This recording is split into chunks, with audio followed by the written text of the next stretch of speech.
नमस्कार करना संस्कारों को दर्शाता है।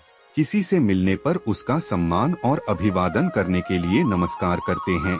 लेकिन यहाँ हम आपको बता दें कि जब भी कोई ऐसे व्यक्ति आपसे नमस्कार करे तो सावधान हो जाइए। कुछ लोग ऐसे बताए गए हैं जिनका नमस्कार करना हमारे लिए किसी खतरे की घंटी के समान है। जब भी ये लोग नमस्ते करते हैं तो निकट भविष्य में किसी संकट के आने की प्रबल संभावना बन जाती है। गोस्वामी तुलसीदास द्वारा रचित श्री रामचरितमानस में इस संबंध में रावण और मारीच का एक प्रसंग बताया गया है। इस प्रसंग में रावण सीता का हरण करने की इच्छा से मारीच के पास पहुंचता है। वह मारीच की मदद से सीता का हरण करना चाहता था।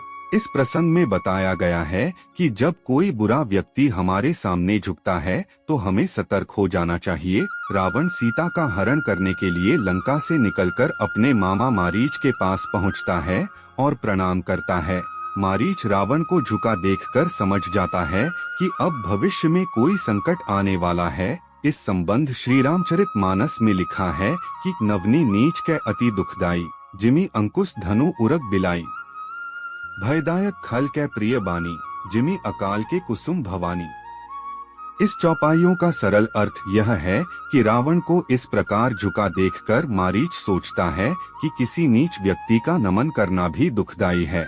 मारीच रावण का मामा था, लेकिन रावण राक्षसराज और अभिमानी था। वह बिना कारण किसी के सामने झुक नहीं सकता था। मारीच ये बात जानता था और उसका झुकना किसी भयंकर परेशानी का संकेत था।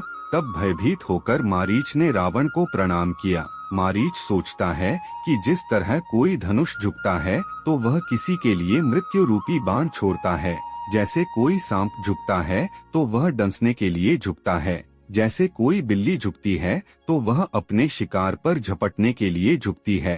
ठीक इसी प्रकार रावण भी मारीच के सामने झुका था। किसी नीच व्यक्ति की मीठी वाणी भी बहुत दुखदायी होती है। यह ठीक वैसा ही है जैसे बिना मौसम का कोई फल। मारीच अब समझ चुका था कि भविष्य में उसके साथ कुछ बुरा होने वाला है। रावण मारीच को स्वर्ण मृग बनकर सीता को लुभाने के लिए कहता है। मारीच रावण की बात टाल नहीं सकता था, इसीलिए वह स्वर्ण मृग बनकर सीता के सामने पहुंच गया। सीता ने सोने के हिरण को देखकर श्री राम से उसे लेकर आने के लिए कहा। सीता की इच्छा पूरी करने के लिए श्री राम हिरण के पीछे चले गए।